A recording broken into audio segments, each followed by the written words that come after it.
Hello বন্ধুরা, আপনারা এই ক্ষেতটা দেখেন, পিঠে ক্ষেত। এই ক্ষেতটা কি সুন্দর, প্রায় 1 বিঘা মাটি করছে। পাতা দেখেন কি সুন্দর চিকচিক করতেছে। আর এই বিটটা হইলো অক্ষয় বিট। এই বিটটা গাড়ি মুড়া হওয়া, বিটও বড় বড় হওয়া, দাড়ি মুড়া ওজন একবারে।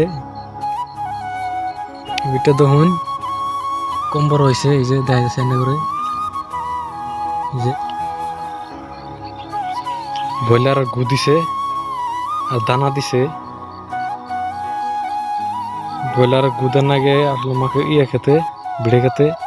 তাহলে বড় বড় বিট গোবরের তনে ব্রয়লারের গুর মধ্যে সার বেশি, তাই এনারা ব্রয়লারের গু দেবেন।